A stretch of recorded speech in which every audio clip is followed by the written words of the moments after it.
अस्सलामुअलैकुम and welcome to my channel eat healthy stay healthy. आज हम बना रहे हैं मज़ेदार से टेस्टी से हांडी कबाब, जो कि बहुत ही आसान है। तो सबसे पहले हमने ले लेना है यहाँ पे 1 किलो कीमा और उसमें हमने डाल देना है 1 टेबलस्पून लहसुन अदरक का पेस्ट और हमने डाल देना है 1 टेबलस्पून इसमें लाल मिर्च। ठीक है जी। फिर हमने 2 ब्रेड को 1 कप मिल्क में सोक करके रखना है और जब ये बिल्कुल सॉफ्ट हो जाए तो मिल्क को हटा देना है और ये जो ब्रेड है ये हमने इसके अंदर ऐड कर देना है। इसके बाद हमने 2 टेबलस्पून बेसन को थोड़ा ड्राई भून लेना है और भूनने के बाद थोड़ा सा ठंडा करेंगे और वो भी इसके अंदर हम डाल देंगे। और यहाँ पे आप इसमें या तो काली मिर्च 1 टीस्पून डाल सकते हैं या फिर यहाँ पे आप कोफ्ता मसाला डाल सकते हैं। It's upon two you. और यहाँ पे मैंने एक मीडियम साइज़ का प्याज ले लिया था, चॉपर में डालना है और इसको हमने चॉप कर लेना है। आप हैंड चॉपर से भी कर सकते हैं, लेकिन हैंड चॉपर से ये बहुत मुश्किल हो जाता है, तो कोशिश यही है कि हम इसे इलेक्ट्रिक चॉपर से कर लें। नेक्स्ट इसमें हस्ब ज़ायक़ा हमने नमक डाल देना है और 1 टीस्पून से थोड़ी सी कम यानी हाफ़ टीस्पून जितना हमने इसमें बेकिंग सोडा डाल देना है। और फिर हम इसमें पूरा 1 होल एग डाल देंगे और हमने इन सारी चीज़ों को मिक्स कर देना है। आपने देखा है कि इसमें कोई मसाले ज़्यादा हमने यूज़ नहीं किए हैं, जस्ट काली मिर्च का यूज़ करें। अगर काली मिर्च नहीं है तो आप इसमें स्किप भी कर सकते हैं।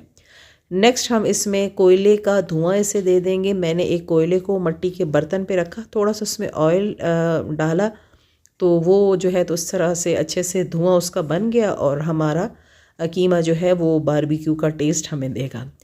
अच्छा जी, अभी कीमा जो है बिल्कुल रेडी हो चुका है। तो हमने क्या करना है, हमने एक सीख लेनी है और सीख के अंदर हमने इसको सेट करना है। ये आप देख रहे हैं कि कीमा कितना सॉफ्ट है। इसकी सॉफ्टनेस की वजह यह है कि हमने इसमें तकरीबन 2 चुटकी सोडा डाला था। ठीक है। तो अब हमने जी यहाँ पे सीख में इसको लगा लेना है। आप शेप इससे बना लें। अगर आप इससे नहीं बना सकते हैं तो आप अपने हाथ से ही जैसे चाहें इसको शेप दे सकते हैं। मुझे इस तरह का जो है तो ज़रा शेप पसंद है, तो मैंने थोड़ी कोशिश की है प्रोफेशनल स्टाइल में बनाने की। अब पता नहीं मैं कामयाब हुई हूँ कि नहीं, लेकिन बहरहाल मेरी कोशिश कामयाब हो गई और मैंने जो है ना तो इस तरह से ये गोला कबाब की शक्ल जो है इसको दे दी। और फिर उसके बाद मैंने ऑयल को गरम किया। ऑयल जब मेरा नॉर्मल टेम्परेचर पे होना चाहिए, ज़्यादा गर्म होगा तो इसकी जो ऊपर की लेयर है वो पक जाएगी और कीमा जो है अंदर से कच्चा रह जाएगा। तो हमने जी कबाब को इस तरह से ये जितने भी हमने बनाए हैं इनको हमने फ्राई कर लेना है। तो यहाँ पे ये जी मैंने तकरीबन सारे डाल दिए और इनको अच्छे से हम फ्राई कर लेंगे। और ये देखिए यहाँ जी फ्राई हो गए। कुछ 1-2 जो हैं मेरे थोड़े से फैल गए थे, तो टेंशन की कोई बात नहीं है। यहाँ पे हमने ले ली है हांडी, मिट्टी की हांडी। इसमें मैंने ऑयल डाला है तकरीबन हाफ़ कप और उसमें मैंने लहसुन अदरक डाल दिया और इसके साथ ही मैंने खुश्क धनिया भी भुना हुआ इसमें डाला। अच्छे से इसको हमने गोल्डन करना है। और फिर इसके बाद मैंने यहाँ पे 2 मीडियम साइज प्याज को अच्छे से पहले उबाल लिया और उबालने के बाद मैंने इसे अच्छे से ग्राइंड कर दिया ताकि इसका जो कच्चापन है वो ख़त्म हो जाए और इसे अच्छे से हमने इसमें पका लेना है। अच्छा, ये जो मिट्टी की हांडी है इसमें आपका जो भी मतलब ये सब्ज़ियाँ होती हैं ना वो ज़्यादा रेड नहीं होती हैं, तो इसका कलर ज़्यादा गोल्डन नहीं होगा। बस जब आपको एहसास हो जाए कि ये पक गया है तो आपने इसमें टमाटर का पेस्ट डाल देना है या टमाटर की प्यूरी डाल देनी है।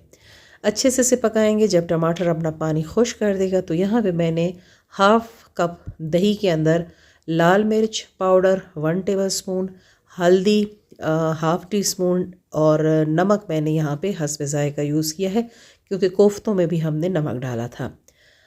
तो अब हम यहाँ पे हाफ़ कप से थोड़ा सा ज़्यादा मैं पानी डाल दूँगी ग्रेवी के लिए और तेज़ आंच पे हम इसे पकाएंगे। और फिर उसके बाद जो मेरे कबाब हैं इन्हें हम डाल देंगे और इसके साथ हम इन्हें पकाएंगे। आंच तेज़ ही रखनी है आपने और तेज़ आंच पे तकरीबन हम इसे 10 से 12 मिनट पकाएंगे और आपकी ज़बरदस्त सी ग्रेवी वाले हांडी कबाब जो हैं बनकर रेडी हो जाएंगे। उम्मीद करूँगी रेसिपी आपको अच्छी लगेगी। अच्छी लगे तो उसे लाइक शेयर और कमेंट करें। मेरे चैनल पर नए हैं तो उसे सब्सक्राइब कर दीजिए। मैं एक और बहुत अच्छी सी वीडियो के साथ दोबारा हाजिर होंगी। तब तक के लिए अल्लाह हाफिज़।